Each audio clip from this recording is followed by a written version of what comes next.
اللهم صل وسلم وبارك على حبيبي رسول الله يا بركة حبيبي سيدنا النبي.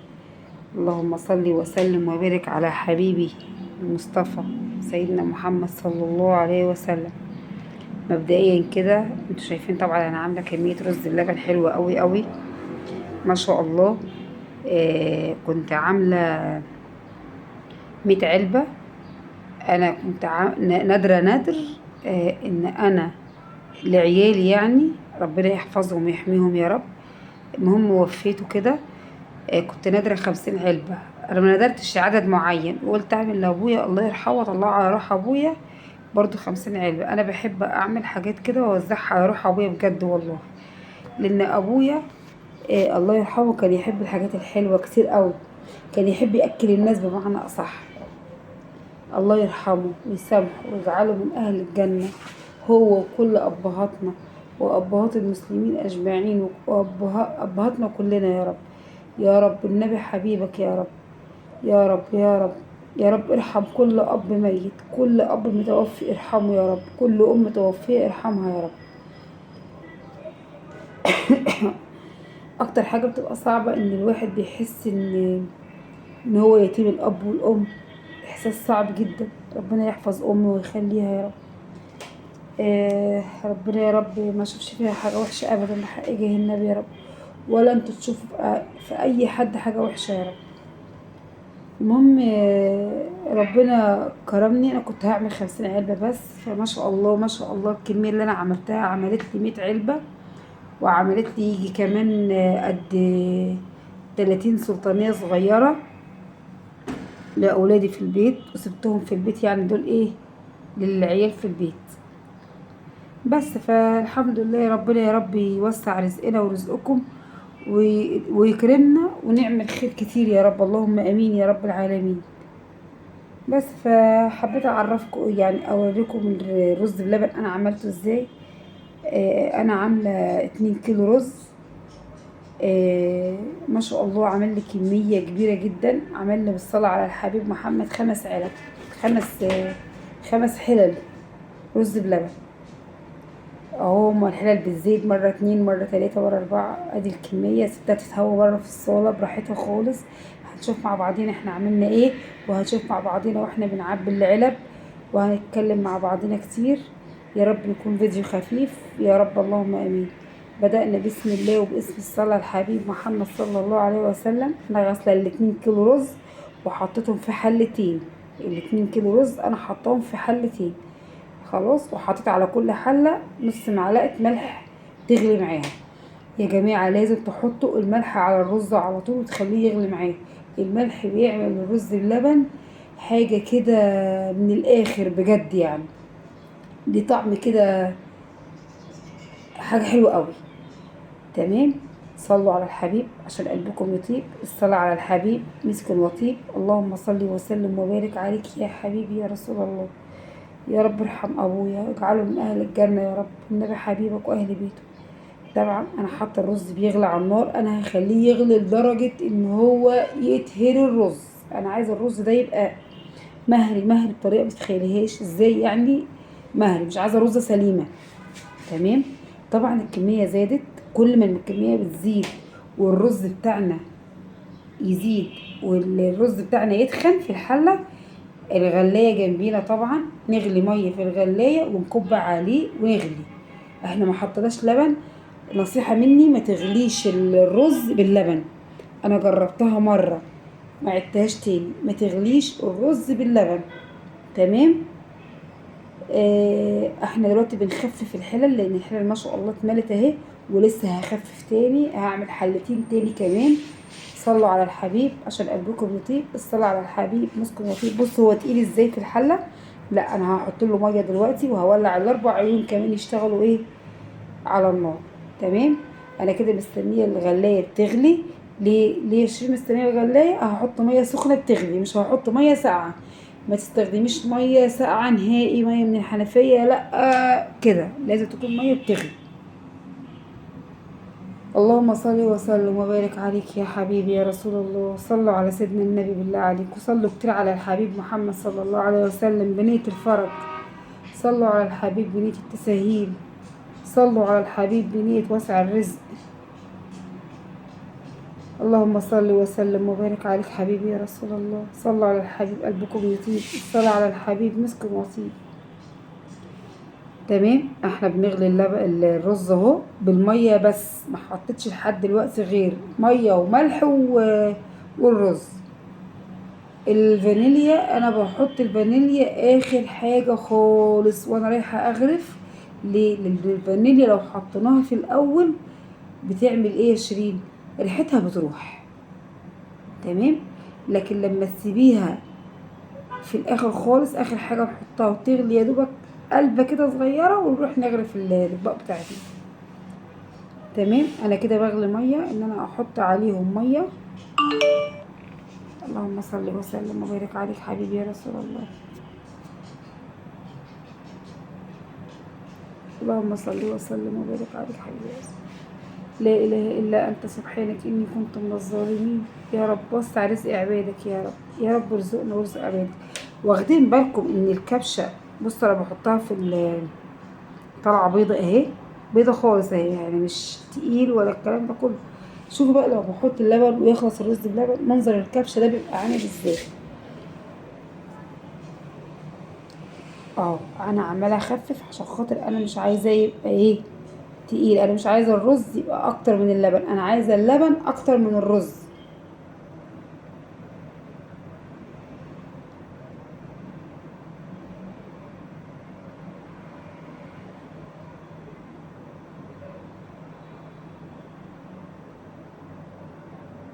اهو. ايديكوا فيه على طول، يعني خلي ايدك تقلب فيه على طول على طول على طول. والكبش، بص الميه انا حطيت الميه السخنه اهي. اهو. اهو. اوحش حاجه في الطقم اللي هو الجرانيت ده والسيراميك والكلام ده، ان هو بيتزحلق من على البوتاجاز. انا عايزه حد يقول لي هو كده صح ولا هو ده كده غلط، ولا في نوع تاني غير النوع ده. انا مش عارفه الصراحه. هو بيتحرك كتير يعني. بص الحله الامونيا ما بتتحركش، ده بيتحرك ليه؟ كده انا زودت ميه سخنه بتغلي. تمام. اه. ايدك شغاله فيه على طول كده عشان ما يلزقش ولا يعجنش مننا.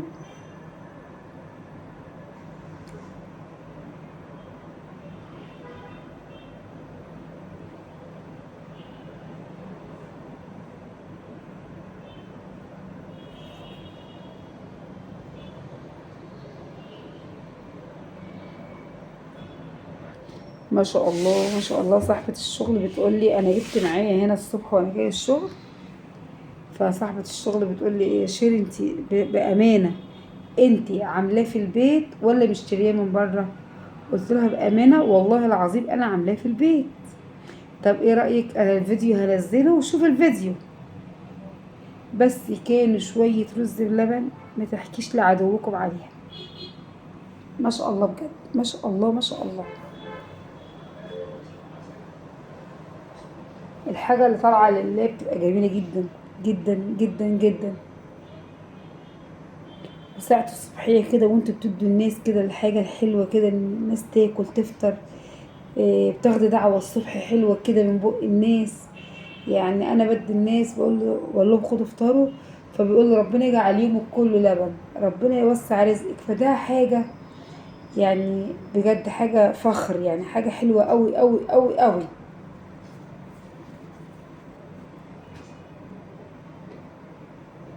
انا بحب اعمل ليه حاجة لابويا، لما باجي اعمل حاجة لابويا بعملها له اكل. لان ابويا كان يحب الاكل، الله يرحمه، كان يحب ياكل الناس، كان بيحب يعزم الناس، كان بيحب يقوم بالواجب مع اي حد. الله يرحمه. الله يرحمه. كده انا هجيب حله رابعه عشان خاطر اخفف كل ده. كل ده هحط اللبن وهيملى ما شاء الله. كل ده انا لسه بغلي فيه. انا عايزه الرز ده يبقى مهري بطريقه ما تتخيلوش، يعني معجن.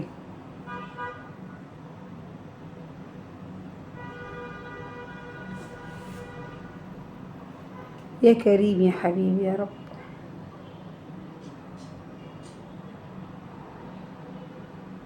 هو ممكن يكون فيديو طويل عليكم، بس سامحوني كان لازم اعمله طويل كده عشان عايزه يعني اوريكم كل حاجه انا عملتها فيه. ولو انتوا حابين اعمله لكم فيديو صغير يعني، يعني تقريبا نص كيلو ربع كيلو رز مثلا، انا ربع كيلو رز بحط فيه كميه كبيره قوي. كنت بوري حد ان انا بعمل رز بلبن.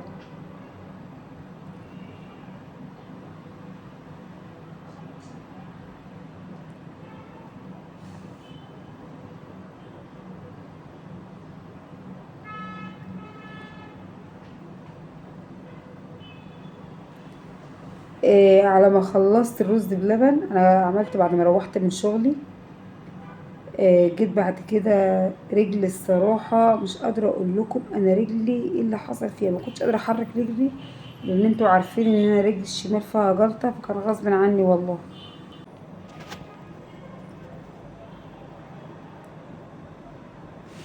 فعلى ما خلصت بقى الرز بلبن ده، معلش انا جاتلي مكالمة تليفون عشان كده حبيت اعمل، وقفت فمش عارفة كنت بتكلم في ايه.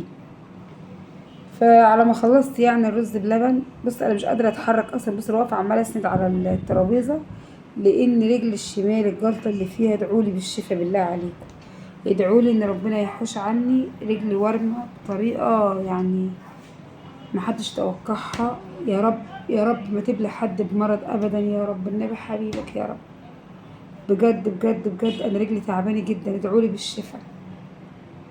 طول شهر رمضان ما صورتش معاكم ليه؟ طول شهر رمضان اول يوم في رمضان والله وحياة رب الكعبة انا جهزت شقتي ان انا اصور، وزينت الشقة لدرجة ان انا عايزة اصور ان انا اوريكم انا عملت ايه. ما قدرتش. جيت كنت محضرة لحمة وكنت محضرة فراخ ومحضرة اعمل جلاش، وكنت محضرة كذا حاجة كده. وقفت حطيت الحاجة قدامي في المطبخ يلا عشان اصور، وجهزت الكاميرا، واقفه كده عايزه اتكلم مش قادره اتكلم. فرحت عملت فيديو صغير كده، قلت لكم انا مش قادره اتكلم، وفعلا انا كنت تعبانه ما كنتش قادره اتكلم ولا قادره اصور اي تصوير خالص. قعدت بقى شهر رمضان كله انا بعاني من التعب، ومش عايزه اروح اكشف اقول لا، هاخد مسكن هاخد مسكن هاخد، بقيت اخد مسكن واسكت. اتاري انا بصوا بقى انا بعمل ايه بقى. انا بدوقه بشوف بشوف الرز نفسه استوى ولا لا، الرز زي ما انا عايزاه ولا لا. الرز كان مهري خالص.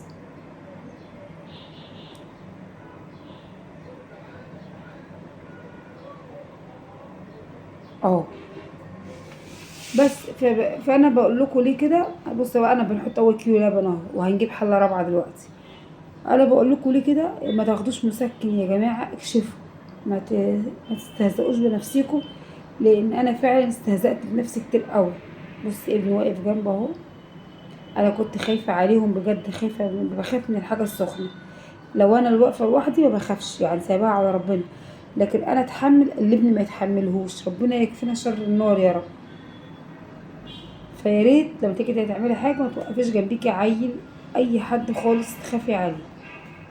خلاص بصوا بقى طبعا الحله اتملت ازاي. طبعا احنا مش هنخليها كده، هنجيب حله نخفف فيها. انا حطيت على الحله دي 2 كيلو لبن بس. فروحت كشفت وعملت تحاليل بعد العيد بشويه كتار كمان. الدكتور بيقول لي انت ازاي واقفه على رجلك، انت اللي في التحاليل ديت بتاعتك انت؟ قلت له اه. فشاف التحاليل قال لي انت ازاي واقفه على رجلك، انت عندك انيميا نقص حديد، انت نسبه الدم عندك الهروبين دوت، مش عارفه اسمه ايه، الهروبين دوت 8 6.3 من 10. انت عارف يعني ايه 6.3 من 10؟ قلت له اه عارفه. طب انت واقفه على رجليك، انت كنت بتصومي رمضان؟ قلت له اه صمت رمضان، واول مره اصوم رمضان الشهر كله يعني. اه كنت تعبانه بس كنت بجازف، كنت بشتغل الصبح وبالليل، يعني كنت بنزل الشغل الصبح وبالليل عشان اعرف اظبط حالي. بصوا انا بخفف الحله ده طبعا فيها لبن خلاص اهي. بس الحمد لله ربنا اكرمني، بقيت اركب قال لي لازم تروحي تتحجزي في الدمرداش.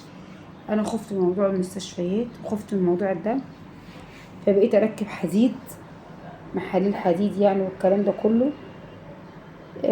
رقت شويه. بس قال لي لازم تركبي حديد لمدة 15 مرة 16 مرة، وكل مرة فيها المحلول الواحد فيها 3 حقن حديد و5 حقن حديد المرة اللي بعديها. طب انا كل يوم ويوم اخد 5 حقن حديد وده. المهم خدت 3 مرات لقيت نفسي رقت وخفيت الحمد لله، بطلت. انا بكلمكم دلوقتي وجسمي كله بينمل بيترعش، ليه؟ لان ما خدتش الكميه بتاعتي. اديني لسه بقول هروح المستشفى تاني وهركب تاني، فما تهبلوش في نفسكم. انا بقول لكم كده عشان بقول لكم ما حدش بالله عليكم يهمل في نفسه. انا هملت في نفسي، تعبت جدا وما زلت تعبانه، بس انا راضيه يا رب، وشفيلي وشفي كل مريض. بصوا بقى، بعد ما استوى الرز انا زودت اللبن اهو. في كل حله حاطه 2 كيلو لبن، ولسه هشتري لبن تاني لان انا بحب اللبن كتير الصراحه.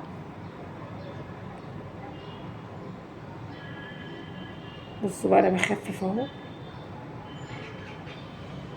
لسه ما حطيتش السكر، هحط السكر بعد كده.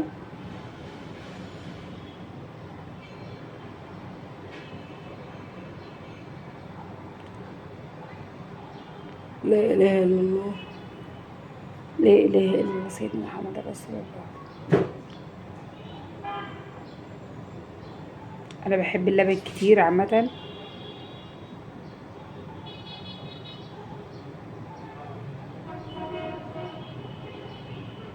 مش بغلي اللبن قبليها مادام انا واثقه في اللي انا بجيب منه اللبن، واثقه في السوبر ماركت وعارفه ان اللبن عندهم حلو قوي.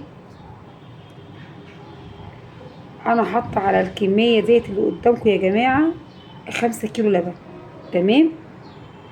وهجيب دلوقتي لبن بخيره وهحطه عليه، وهشتري 4 كيلو تاني وهحطهم عليه على الكميه دي برضو تاني. حطيت كميه لبن كتير.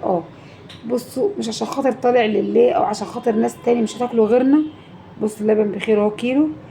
اروح عاملاه اي كلام؟ لا، انا بحب الرز بلبن. قلنا الربع كيلو رز بحط عليه 2 كيلو لبن بقى جاموسي، وبحط عليه كيلو لبن بخيره، وبحط عليه لبن بودرة 4 معالق كبار ولا 5، وبحط عليه كيس كريم شانتيه اللي هو الربع كيلو رز، وبحط عليه نص كيلو سكر. الكمية دي خدت مني 3 كيلو سكر ونص.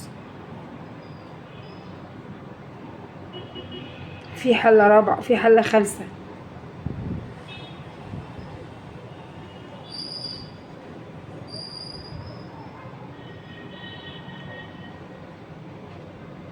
السكر اهو.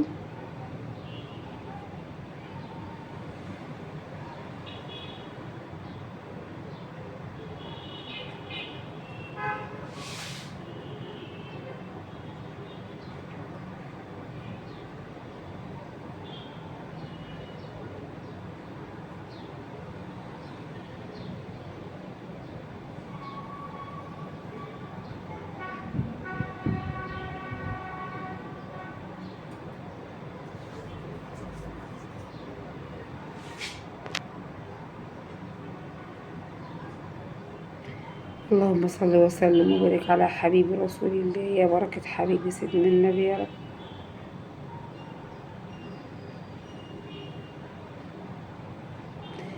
يا حبايب قلب شيرين، انا قناتي مش بينزل عليها اعلانات، يعني انا عايزه حد يساعدني يقول لي اعمل ايه. كان نزل عندي اعلانات وكل حاجه، وكنت خلاص رايحه بخلص حساب اكسس، بصيت لقيت انا نزلت فيديو مش بتاعي، هو بتاعي انا، بس انا نزلته من على التيك توك، فاكبر غلطه انا عملتها دي. المهم جيت فمسحت فيديوهات كتير قوي، مش عارفه انهي فيديو، يعني لما اليوتيوب بعت لي الغلطه اللي انا عملتها ما قاليش الفيديو كذا هو اللي غلط، فما فيش اي علامه تبين لي. فمسحت فيديوهات كتير لحد ما عرفت ان الفيديو ده هو اللي غلط. فانا دلوقتي ده سكر. انا دلوقتي مش عارفه اعمل ايه. انا بحاول انزل فيديوهات عشان الاعلانات بتاعتي ترجع تاني، قناتي تشتغل، افعل حسابي تاني. فمش عارفه، ساعدوني. عايزه مشاهدات يا جماعه، يا حبايب قلب شيرين. حبايب مطبخ ست البيت، عايزه مشاهدات بجد.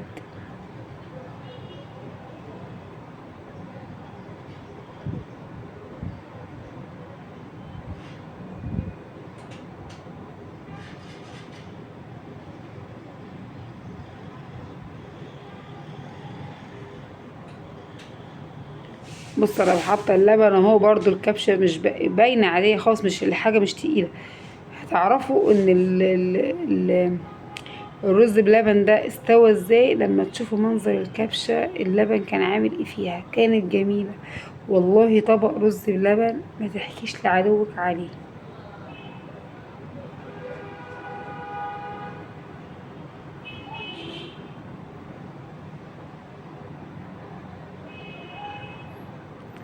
بقول هجيب الحله الخامسه.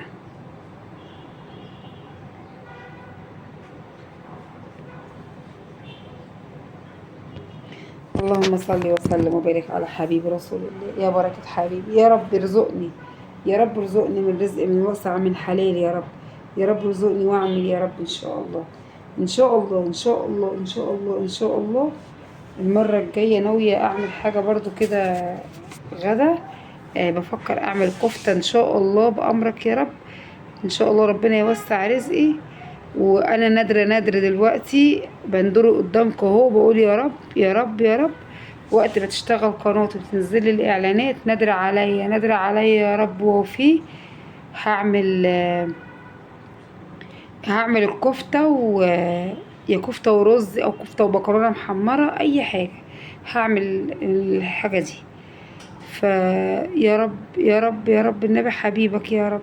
يا رب النبي حبيبك يا رب. انا نفسي، انا املي ان القناه دي تشتغل تاني. انا بعت جبت لبن تاني من تحت. الرز بلبن كل ما يكون اتخدم صح باللبن بيبقى حاجه تاني خالص.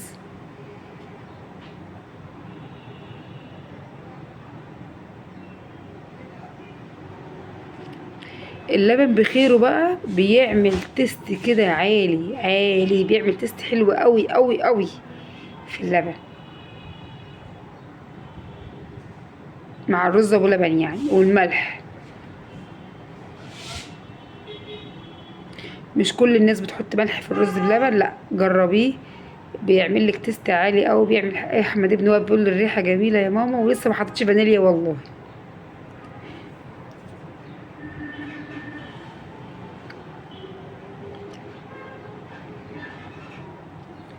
كان نفسي يكون عندي كيسين كريم شانتيه او 3، ما لقيتش غير واحد عندي للاسف.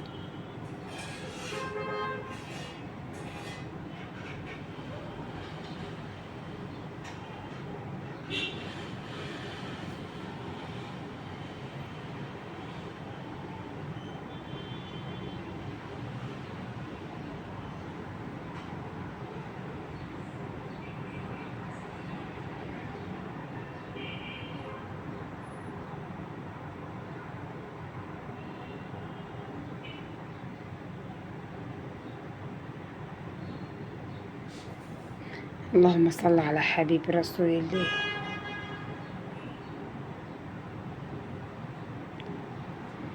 انا شايفه ان هو عايز لبن، يعني انا عماله احط في لبن. انا بحب الرز بلبن باللبن كتير الصراحه.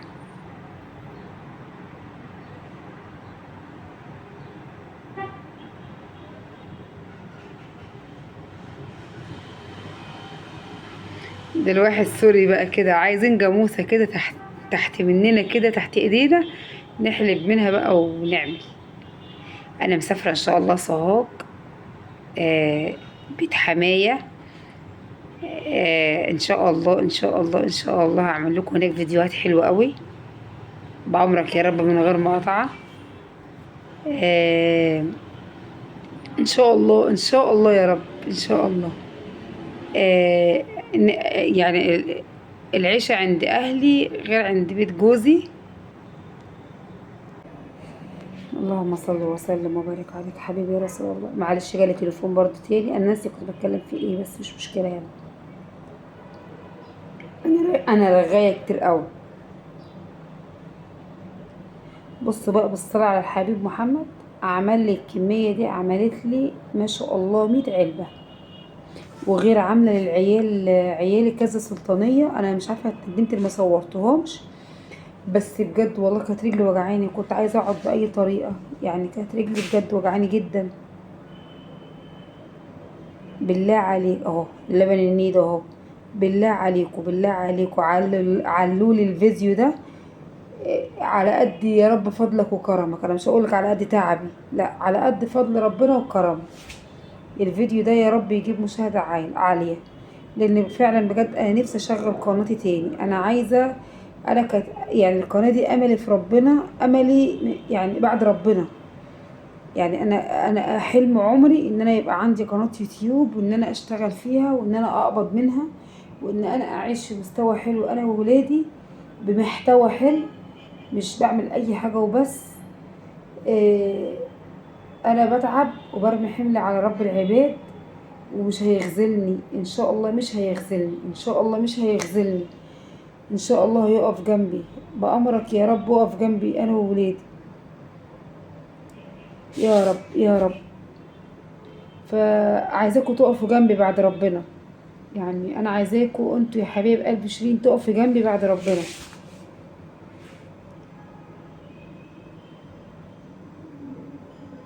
كريم شانتيه، انا كان نفسي يكون عندي كيسين تاني، بس للاسف ما كانش عندي. وبعت محمود جاب لي لبن تاني، لما قلت لكم انا جبت لبن تاني. انا حاطه 8 كيلو لبن على 2 كيلو رز.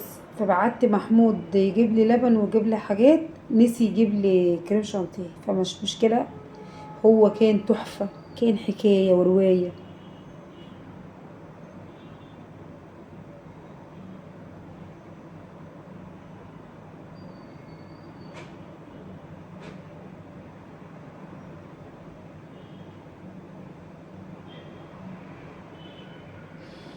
وعلى اخر حلة انبوبة البوتاجاز خلصت كالعادة يا شيرين، تيجي تعملي اي حاجة انبوبة البوتاجاز تروح خلصان. يا رب النبي حبيبك يا رب يا رب ارزقني بشقة يكون فيها غاز. انا بدفع في الشقة دي 2000 جنيه كل شهر. يعني مش عارفة ادور على شقة ادفع كام كل شهر، انا مش عارفة والله ما عارفة. اللي بدفع 2000 غير الانابيب وغير المية، يعني بخش في 3000. هروح اعزل يلا الحمد لله. انا بدور على شقه، ادعولي. انا من قبل رمضان بكتير أنا بدور على شقه.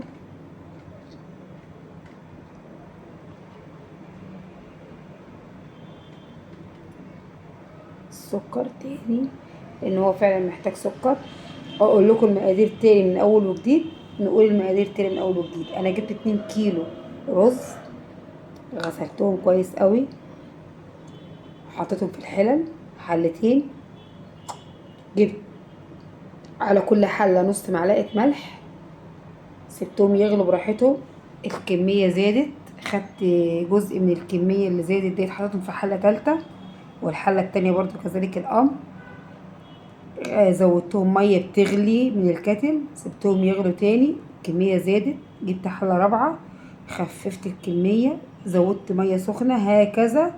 جبت حله خامسه، زودت الكميه وزودي ميه سخنه لحد ما الرز بتاعنا يستوي نهائي. نروح حاطين اللبن ده يا جماعه. نشا. انا جايبه كل حاجه جاهزه، مش عايزه اجيب حاجه سايبه عشان خاطر دي حاجه رايحه لربنا. وادي الفانيليا اهي، حطيتها اخر حاجه الفانيليا لما رايحه اغرف. فحطيت اللبن بعد ما الرز استوى على الاخر، وحطيت السكر، وحطيت لبن بخيره. جبت 2 كيلو لبن بخيره ازازه وكيس، وحطيت لبن نيدو، وحطيت كريم شانتيه. تمام كده يا غاليين، تمام يا قلبي. الله يسعد قلوبكم، الله يسعد قلوبكم يا رب. كل سنه وانتم طيبين وبألف صحه وسلامه. حطيت الفانيليا اخر حاجة عشان تبقى عاملة الريحة بتاعتها، لان الفانيليا لما بنحطها في الحاجة وتفضل تغلي كتير ريحتها بتروح، ما بتقعدش في الحاجة اللي انتي عاملاها. تمام، بس كده اهو. طبعا هو لسه ما خفش اهو، لانه لسه هحط النشا.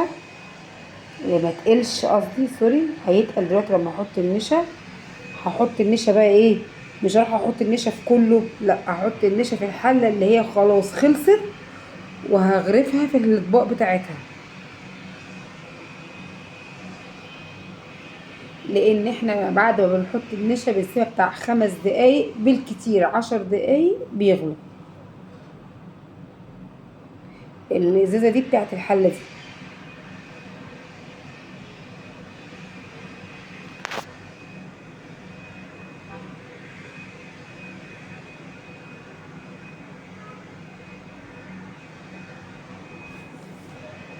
اللهم صل وسلم وبارك عليك يا حبيبي يا رسول الله.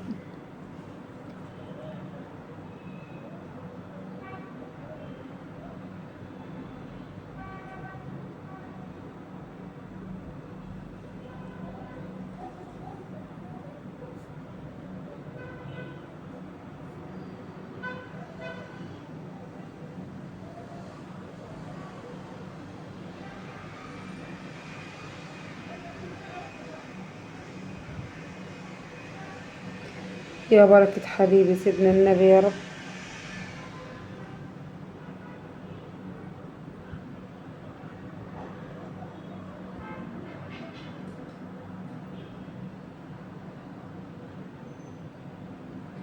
يا بركة حبيبي سيدنا النبي يا رب.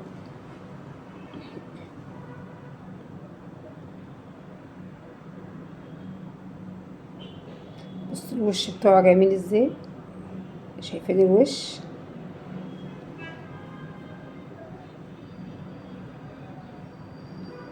ادي النشا بقى اهو.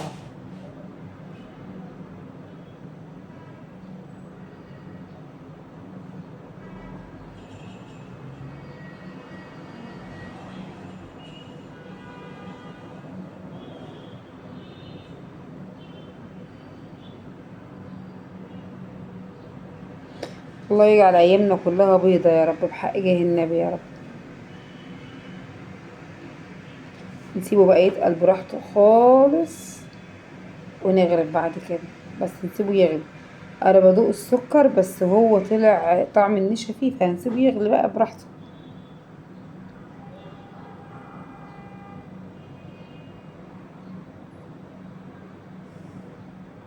نسيبه يتقل براحته شوية، ونسيبه يغلي شوية كده مع نفسه عشان طعم النشا يروح.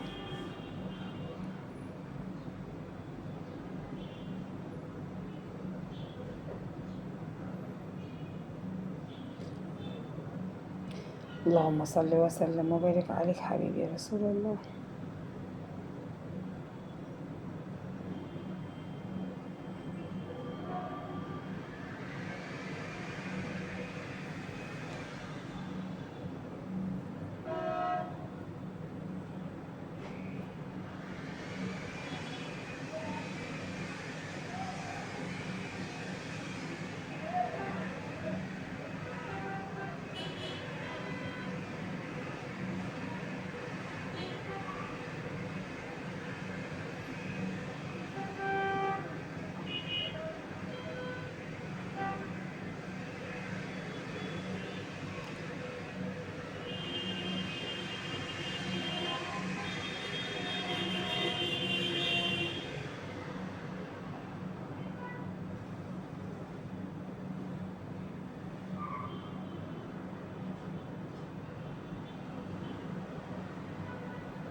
لا اله الا الله سيدنا محمد رسول الله. ادي العلبة اهي.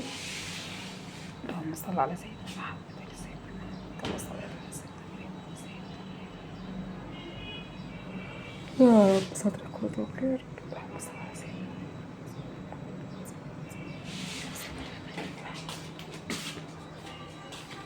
اللهم صل على سيدنا محمد وعلى سيدنا محمد كما صليت على سيدنا ابراهيم العالمين انك حميد مجيد. يا بركة سيدنا النبي يا رب.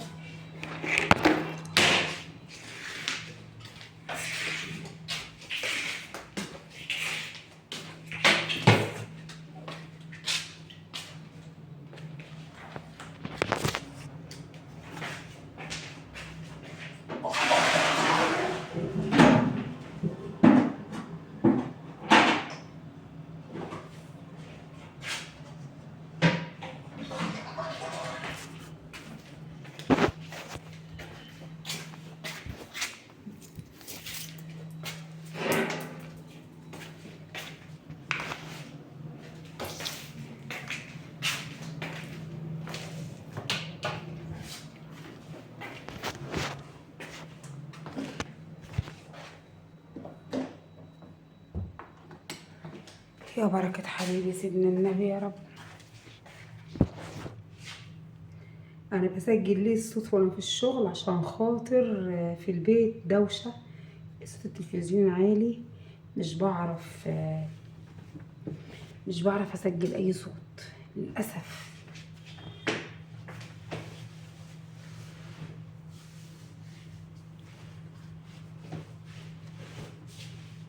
خلاص انا رايحه امشي على كده، هنزله بقى عندي، انا عندي الواي فاي في البيت، هنزله من البيت بقى.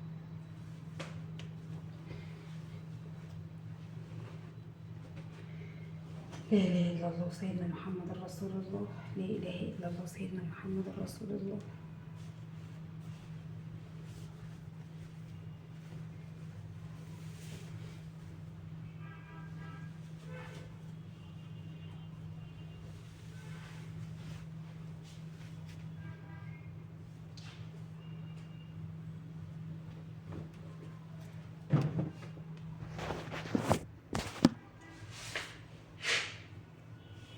لا حول ولا قوة الا بالله العلي العظيم. بص بقى، اهم حاجة بالله عليكم ما تخلوش جنبكم عيل صغير. انا احمد ابني واقف جنبي عمال ياخد مني ويطلع بره، ياخد ويطلع بره في قلت له براحتك خالص، انا بس كمان على الحل، يعني انا مش مستحمله ان انا امسك العلبه، فاهميني؟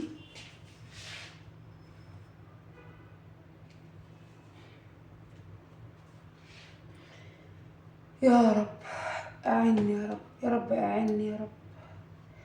اللهم ارزقنا من فضلك ومن كرمك فلا يملكه الا انت يا رب العالمين.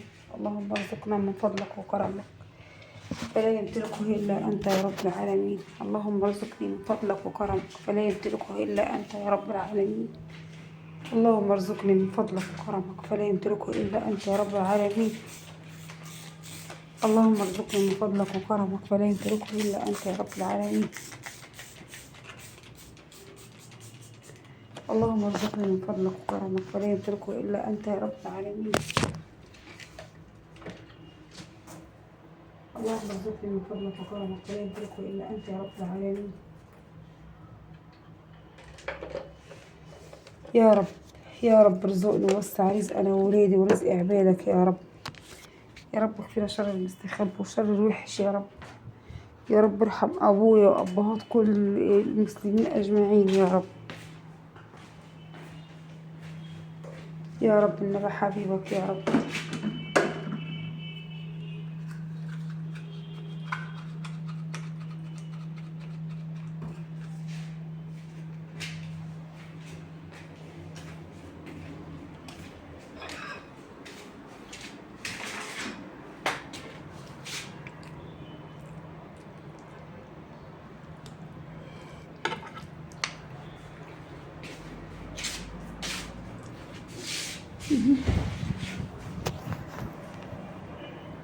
لا إله إلا الله، لا إله إلا الله.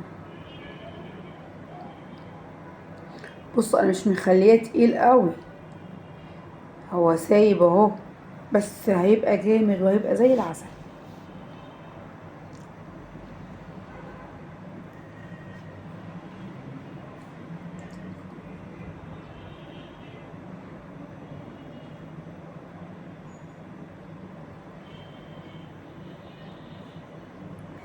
يا رب يحسن ما بين ايدي وايديكم يا رب، يا رب يحسن ما بين ايدي وايديكم يا رب. الحكايه دي يا جماعه ما فيهاش استعجال، في ايدك النار، حاولي تخلي بالك.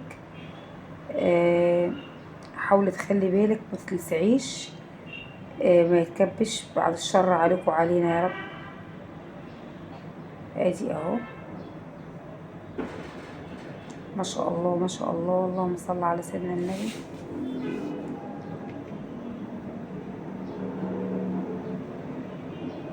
انا بعمل الصينيه التانية اهي.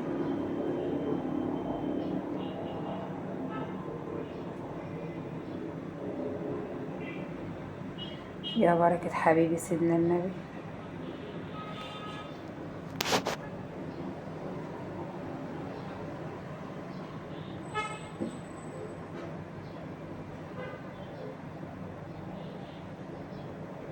احمد اللي بياخد مني، احمد عارف يعني بيتعامل.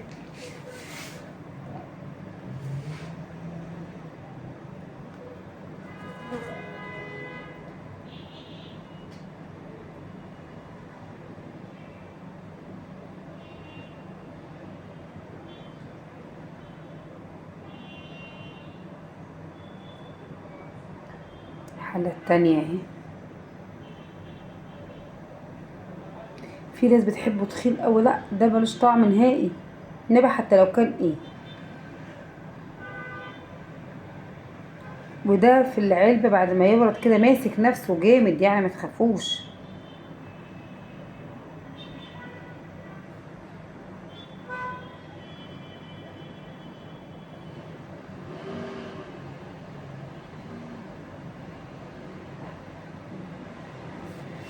احمد بيرص بره بقى على الكنب البلدي، الكنب اللي عندي، والمروحه فوق شغاله عليه. كان برد الصراحه نص ساعه كده على ما اتعشينا. انا كده كنت بحضر العشاء كمان، وانا بغرف الاطباق ديت. كنت حاطه كده بقوانص على النار ومحمود ابني كان بيحمر بطاطس، فكنت واقفه يعني بحضر العشاء وحطيت لهم كمان العشاء.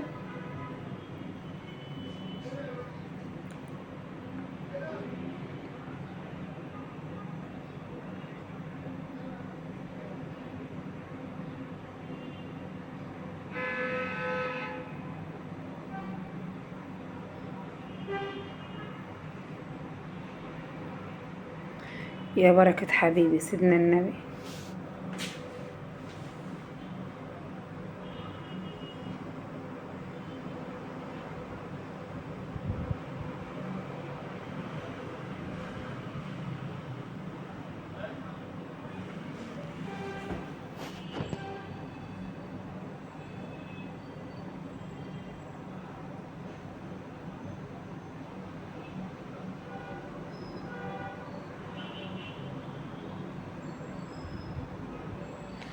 اللهم صل على حبيبي رسول الله.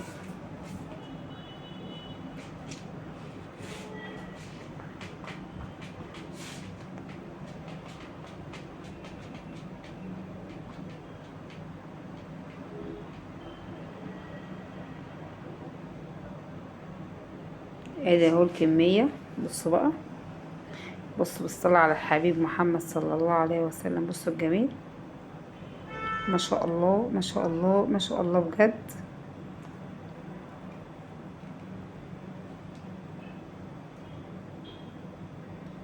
رصيته على الكنبة، أأمن مكان.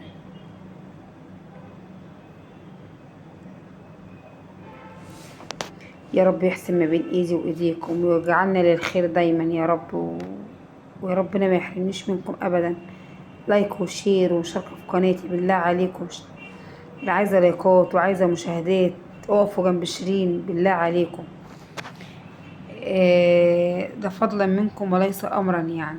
اهو بعد ما قفلته، بعد ما برد خالص انا واحمد. اه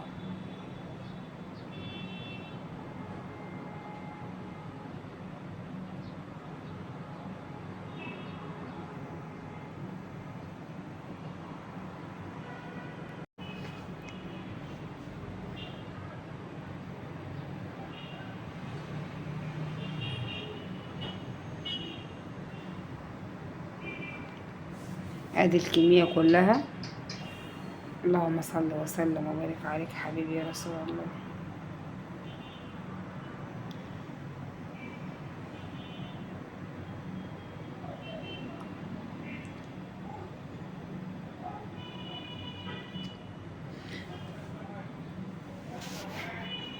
ما شاء الله ما شاء الله ما شاء الله. دول 4 كيلو رز، 2 كيلو رز، 8 كيلو لبن.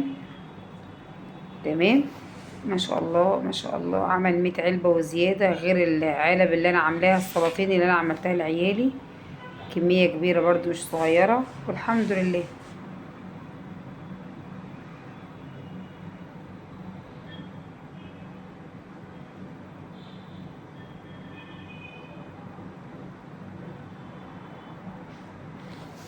بألف هنا للي ياكل مطرح ما يسري يمري.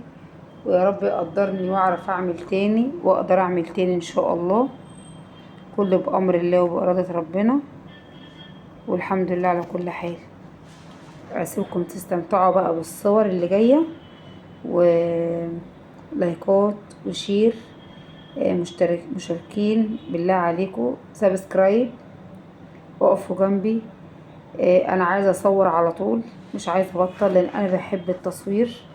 بحب انا كنت عايزه اعمل قناه تاني غير القناه مطبخ ست البيت، بس انا هدفي ان القناه دي تنجح. ان القناه ديت انا طلعت بيها في الاول، عايزه اطلع بيها. هقف جنبيها لما ارجعها تاني ليا، وهرجعها ان شاء الله بامرك يا رب وبفضل من رب العباد. آه، اقفوا جنبي، انا اختكم، وبحب الخير لاي حد اكتر ما بحبه لنفسي. واللي بيحب الخير للناس هيرزقه ربنا بالخير ان شاء الله. مع الف الف سلامه.